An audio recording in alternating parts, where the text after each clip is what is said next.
Good evening, visitors. Welcome to the Australian War Memorial's Last Post ceremony.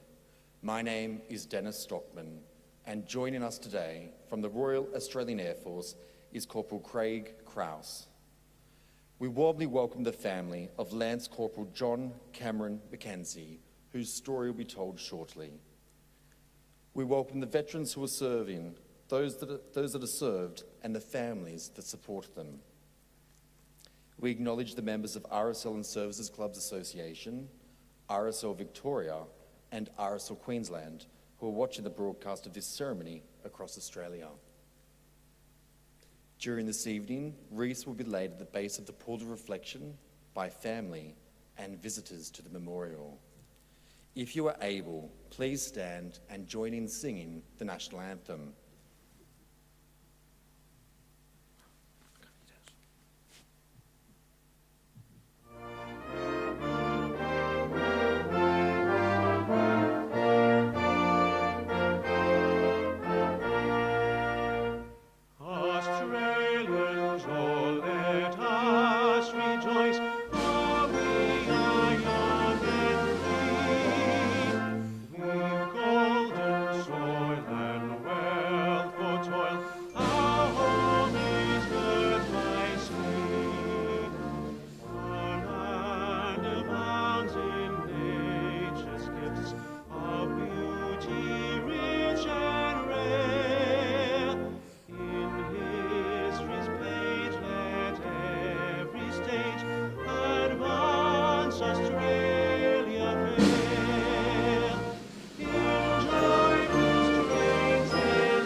The Australian War Memorial was the vision of Charles Bean, Australia's first World War official historian.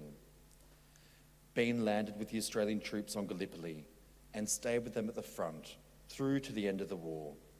The idea of this National Memorial and Museum came to him at Pozières, France, in the depths of the bloody fighting of 1916. Bean's idea was that this would be a place where families and friends could mourn loved ones buried in faraway places. It would also be a place that could help all Australians understand what these men and women had endured and what they had done for us. Bean's vision, to which we remain true, is best expressed as inscribed in the entrance to the memorial's galleries. Here is their spirit in the heart of the land they loved, and here we guard the record which they themselves made. Tonight we'll read the story behind just one of those on the Roll of Honour, which lists the names of more than 102,000 men and women who have given their lives for us in war and operations for more than a century. But first we present a lament, Flowers of the Forest. Wreaths or floral tributes will now be laid at the base of the pool of reflection.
Today, we remember and pay tribute to Lance Corporal John Cameron Mackenzie.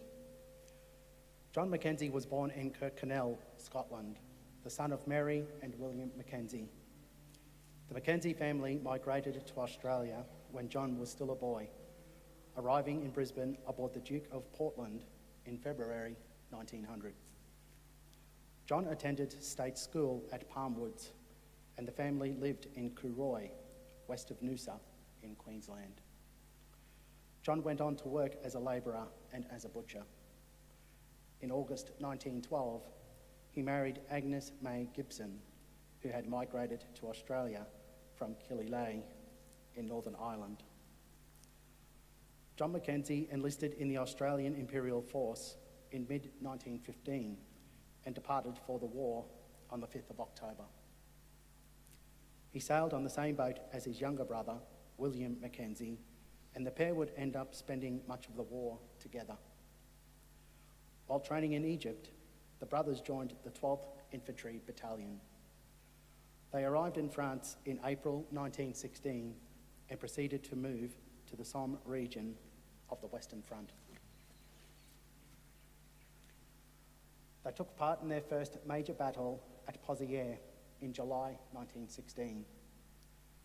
Following a heavy bombardment of German lines, John and William were among the first troops out of their trenches into no man's land. Their main objective was to take a ruined village to their north from German control. Australian troops captured the German trenches and then successfully saw off a series of strong counterattacks.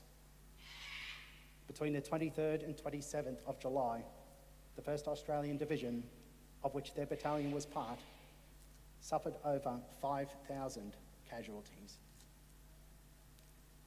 From the 3rd until the 5th of May 1917, John and the 12th Battalion were occupying the front line near Narroy in northern France when they came under strong German artillery attack, followed by a series of assaults using a combination of machine gun, rifle, and high explosive artillery fire. The field diary also reports the use of German flamethrowers, which proved to be demoralising on the men. During these days of heavy fighting, John received a shrapnel wound to his right arm. He spent the next month recovering in hospital. In September 1917, John's service was recognised when he received a promotion to the rank of Lance Corporal. In January 1918, he spent time in hospital in England, recovering from trench fever. While in England, he underwent some extra training before rejoining his unit in France in April. At the same time that John returned to his unit, his brother William departed for Australia.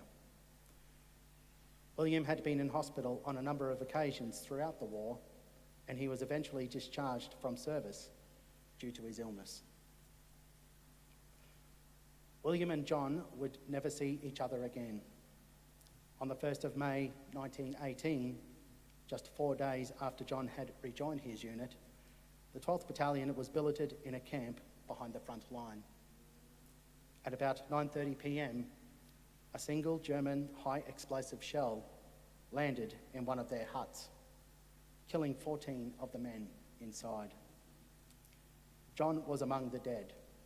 He was 31 years old. His remains now lie in Le Pupillet Military Cemetery in France, along with 106 servicemen from the First World War. Lance Corporal John Cameron Mackenzie is listed on the Roll of Honour on my right, among almost 62,000 Australians who died while serving in the First World War. A photograph of his headstone is displayed today beside the pool of reflection. This is but one of the many stories of service and sacrifice told here at the Australian War Memorial. We now remember Lance Corporal John Cameron Mackenzie, who gave his life for us, for our freedoms, and in the hope of a better world.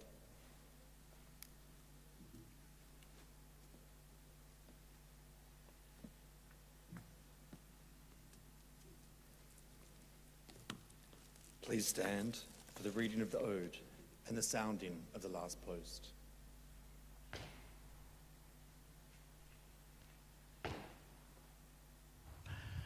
They shall grow not old, as we that are left grow old. Age shall not weary them, nor the years condemn. At the going down of the sun, and in the morning, we will remember them. We will remember them.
Lest we forget. Lest we forget.